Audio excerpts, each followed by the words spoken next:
ایک 16 سال کے صحابی رسول جن کا نام حضرت ثعلبہ ہے، پیغمبر اسلام کے بارگاہ میں آپ رہتے تھے، اٹھتے بیٹھتے تھے، پیغمبر اسلام کی خدمت کیا کرتے تھے۔ رسول کریم صلی اللہ علیہ وآلہ وسلم کوئی کام ہوتا حضرت ثعلبہ رضی اللہ تعالیٰ عنہ سے ہی کروایا کرتے تھے۔ کسی غیر مسلم کے یہاں کوئی پیغام پہنچانا ہوتا تو حضرت ثعلبہ کو بھیجتے، کسی صحابی رسول کو بلانا ہوتا تو حضرت ثعلبہ کو بھیجتے، بازار سے کچھ منگوانا ہوتا تو حضرت ثعلبہ کو بھیجتے۔ ایک دن حضرت ثعلبہ رضی اللہ تعالیٰ عنہ کو پیغمبر اسلام نے کسی کام کے تحت بھیجا۔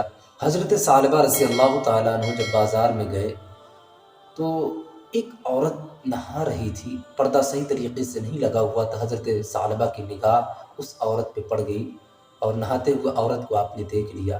جیسے ہی آپ نے دیکھا ہے آپ کی آنکھوں میں آنسو آ گئے اور آپ کا وجود کانپ گیا اور آپ سوچنے لگے کہ انہی آنکھوں سے میں نے چہرے بطحا کی زیارت کی ہے، میں نے آج ایسے منظر کو دیکھ لیا۔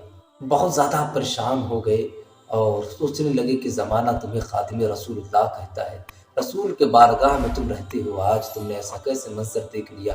اللہ کی وحی نازل ہو گئی ہوگی، میں تو منافق ہو گیا، ایسا سوچنے لگے۔ اور وہاں سے وہ لوٹ کر ایک پہاڑ پہ چلے گئے، وہاں پہ گریہ وزاری کرنے لگے، وہاں پہ روتے ہیں، اللہ سے استغفار کرتے ہیں اور بس یہی سوچتے ہیں کہ میں نے ایسا کیسے منظر دیکھ لیا۔ جب ٹائم زیادہ ہو گئے تو پیغمبر اسلام نے پوچھا حضرت ثعلبہ کہاں ہے؟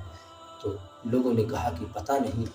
پیغمبر اسلام نے تلاش کروانا شروع کروایا تو حضرت ثعلبہ ملے نہیں۔ اسی طریقے سے مسلسل 40 دن ہو گئے، حضرت ثعلبہ کا پتہ نہیں لگ سکا۔ حضرت عمر فاروق اعظم کو بھیجا تلاش کرنے کے لیے، حضرت عمر فاروق اعظم جاتے ہیں تلاش کرنے کے لیے، تلاشتے ایک ایسے پہاڑ پہ پہنچتے جہاں پہ کچھ چرواہے بکریاں چرا رہے تھے۔ ان لوگوں سے حضرت عمر فاروق اعظم نے پوچھا کہ بتاؤ تو صحیح، ہمارے حضرت ثعلبہ کو دیکھا ہے کیا؟ ان کا رنگ ایسا ہے، قد ایسا ہے، لمبائی اتنی ہے۔ تو چرواہوں نے کہا کہ آپ اس شخص کی بات تو نہیں کر رہے جو روتا ہے، جس کے رونے کی وجہ سے بکریاں بھی حیرت زدہ ہو جاتی ہیں، جو پھوٹ پھوٹ کر روتا ہے، جس کی آنکھوں سے ہمیشہ آنسو نکلتے رہتے ہیں۔ عمر فاروق اعظم نے کہا کہ وہ کب آتے ہیں، تم لوگوں سے کب ملاقات ہوتی؟ تو چرواہوں نے کہا کہ ابھی تھوڑی دیر کے بعد وہ دودھ پینے کے لیے بکریوں کا آتے ہیں۔ حضرت عمر فاروق اعظم اور ایک صحابی رسول گئے ہوئے تھے، دونوں لوگ چھپ جاتے ہیں کہ حضرت ثعلبہ ہم لوگ کو دیکھ کر کہیں بھاگ نہ جائے۔ حضرت ثعلبہ پیالہ لیتے ہیں اور دودھ پینے لگتے ہیں جب، تو آپ کی آنکھوں سے آنسو گر رہے ہوتے۔ حضرت عمر فاروق اعظم قریب جاتے ہیں، جانے کے بعد کہتے ہیں کہ ثعلبہ چلو پیغمبر اسلام نے بلایا ہے۔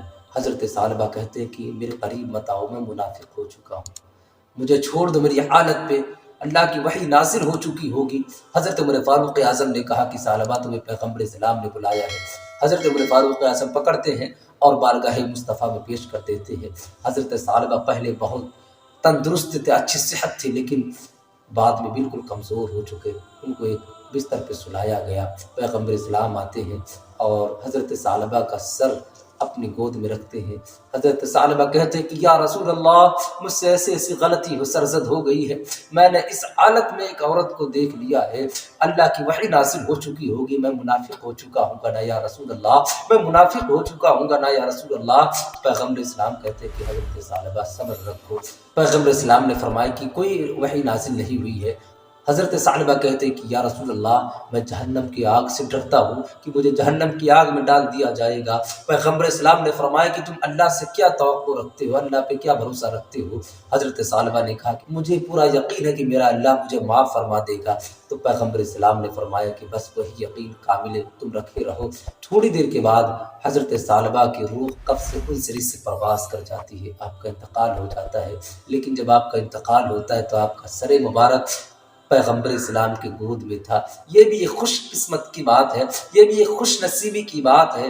لوگ آج تمنائیں کرتے ہیں کہ جب میری روح نکلے تو میری نگاہوں کے سامنے پیغمبر اسلام کا چہرہ ہو، لیکن حضرت ثعلبہ کی جب روح نکل رہی تو ان کا سر مبارک پیغمبر اسلام کے گود میں تھا۔